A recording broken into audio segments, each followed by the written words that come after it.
The Florida Gators won the Outdoor Track and Field National Championship in 2023. And at this point, I've just about lost count of how many it's been in the past decade. In 2022, Joseph Fahnbulleh repeated as the 200-meter national champion, but he turned professional now, so somebody had to take the crown. Udodi Onwuzurike is that man. He ran 19.84 in the championship final to win the 200, but that is only disappointing because he threatened the NCAA Outdoor Championship meet record in the prelims, running 19.76. This was not supposed to happen because Udodi runs for Stanford University, and they are a distance running powerhouse.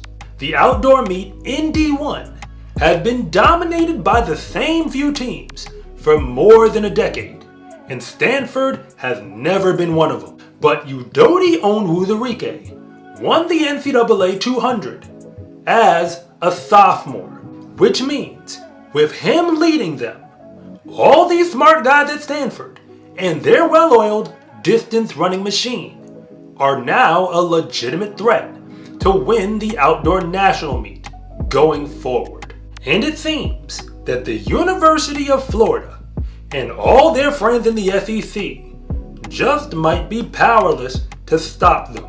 And this is why. First things first, Stanford University finishing third at the outdoor national meet is a very big deal because they also went fourth at the cross-country national meet in the same season. That makes them the only team to finish top 5 at the NCAAs in both this year. And that is extremely hard to do. Almost nobody pulled it off. And none of the teams that finished in the top 5 with Stanford were even in the top 20 in cross-country. I know what you're thinking. Who cares? It's just one meet. But this is not a fluke. When the indoor track and field national polls first came out this year, Stanford was team number 1. That poll was taken halfway through the indoor season. And yes, Stanford underachieved at the indoor national meet. But after all, it's still a team of college kids. They're allowed to make a mistake or two. When Udodi Onwuzurike won the NCAA 200-meter dash, the only people who should have been surprised are the ones who don't follow Pac-12 track and field.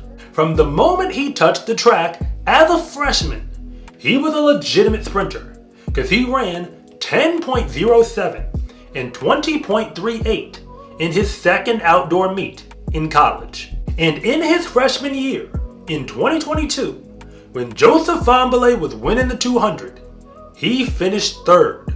Nobody gave it much a thought, and the only logical reason for that is he was wearing a Stanford uniform. Remember, only a few D1 teams dominate the national leaderboards, and if you actually watch television coverages of the meets, they really don't follow anyone else around, which is why Florida winning another national championship is not surprising.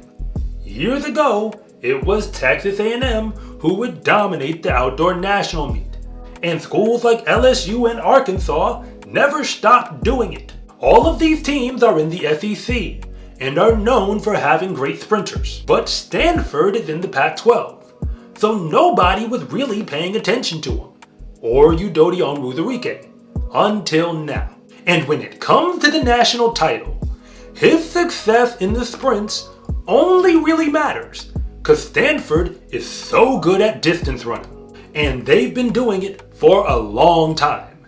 If you know anything about cross country, you can't finish 4th at the NCAA national meet if you don't have a squad of very legitimate runners. From the team they put out in the championship race, 6 of those runners still have collegiate eligibility left. Stanford's coaches put together a distance group with 4 individual state champions, a New Balance national champion, the top 800-meter runner in high school for 2021, and one of Australia's best distance runners for under 18. In order to win big, you've got to recruit big, and the coaching staff at Stanford have been hard at work. And beyond Udodi and the distance group, they've invested in every event group, because they now have national caliber competitors in the sprints, the distance events, the throws, and the pole vault. It is near impossible to get top tier talent in every event group, but Stanford appears to be pulling it off. And beyond the relays, you just need one athlete to enter in any individual event to have a shot at winning. Udodi is proof of that. Now allow me to make myself incredibly clear. Stanford had a plan to become a national power, and they've been executing that plan well, because track and field is not a sport that tracks strength of schedule. So allow me to fill in the gaps about what goes unsaid. Stanford University is a program in the Pac-12 in California, just miles away from the Pacific Ocean. But that team opened their track season in Boston, Massachusetts, clear on the other side of the country. They went to Washington State twice, and then to Fayetteville, Arkansas, where the only other team that beat them at the outdoor national meet was hosting. Track teams, even in D1, don't like to travel more than 200 miles to compete. But Stanford was flying across the country indoors to compete with the best, to prepare to beat the best. As a former head coach, I know how costly it is for even a bus trip for any NCAA team. So Stanford is investing in their men's track program, and they are making good on that investment. Winning in track and field ain't rocket science. You get talented athletes to put on your uniform. But the hard part about it is getting enough of those talented athletes to show up on the same day and show what they are capable of.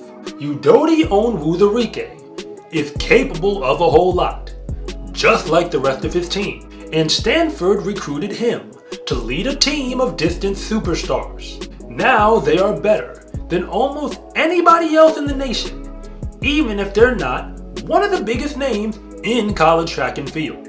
But right now, they are my early pick to become the new national champions going into next season. And that's for cross country, indoor, and outdoor. Take your pick.